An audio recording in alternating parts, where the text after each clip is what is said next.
Karena secara umum pakaian wanita itu sebagaimana dalam firman Allah dalam surat An-Nur, wala yubdina zinatahun, dan juga firman Allah dalam surat Al-Ahzab, ya ayuhan nabiyyu qul li banatika wa qul li azwajika wa banatika wa nisa'il mu'minina yudinina 'alaihinna min jalabibihin, bahwa seluruh tubuh wanita itu tertutup, dan cadar itu bukan pakaian yang eksklusif, pakaian wanita-wanita kajian-kajian tertentu. Istri-istri Nabi bercadar, istri para tabi'in, tabi'in, 4 mazhab itu sepakat tentang cadar. Mereka sepakat wanita wajib bercadar, 4 mazhab. Kalau wanita tersebut cantik dan menimbulkan godaan buat kaum laki-laki.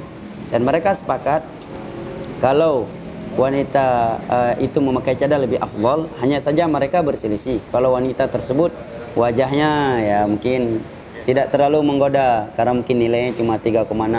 Cuma itu relatif juga kan? Ya 3,6. Ya. Nah di sini letak khilaf. Apakah wajib bagi dia menggunakan cadar ataukah tidak? Setelah kesepakatan mereka bahwa yang lebih afdal bagi dia adalah memakai karena ada anjuran. Dan yang rajih adalah harus memakai. Kenapa? Karena keumuman ayat dalam surat An-Nur tadi. Bahkan ada sahabat Nabi yang berpendapat bahwa firman Allah wala yubdina zinatahun tadi, jangan mereka menampakkan perhiasan mereka, yang boleh nampak cuma satu mata. Sekarang 2 mata aja yang nampak udah dibilang ninja hatori. Mana kalau ada wanita yang pakai cuma satu mata yang nampak? Dan itu ada pendapat para sahabat Nabi. Ya. Kemudian kalau ada yang berkata, itu kan di zaman itu pakai baju itu. Kita katakan Al-Quran hanya untuk di zaman Nabi atau sampai hari kiamat?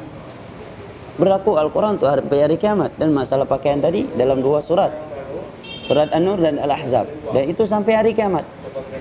Kedua, alasan kedua, Allah menyatakan ke dalam surat Al-Ahzab tadi, wahai Nabi, katakan kepada istri-istrimu, putri-putrimu, dan istri-istri kaum mukminin.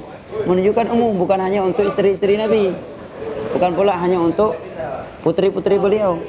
Kemudian jawaban yang berikutnya, kalau di masa Nabi aja dianjurkan pakai itu, apalagi di masa kita sekarang yang banyak kucing garong dan buaya darat. Masa itu kan Masya Allah, laki-laki sekali Abu Bakar, Umar, Uthman, Ali, dan yang lain-lainnya, orang-orang lelaki yang bertakwa kepada Allah, sudah dianjurkan pakai cadar. Dianjurkan memakai pakaian-pakaian yang menutup aurat dan tidak menutup aurat bagi kaum wanita. Apalagi di masa kita sekarang. Kan begitu. Barakallahu fiik. Pak Dato'.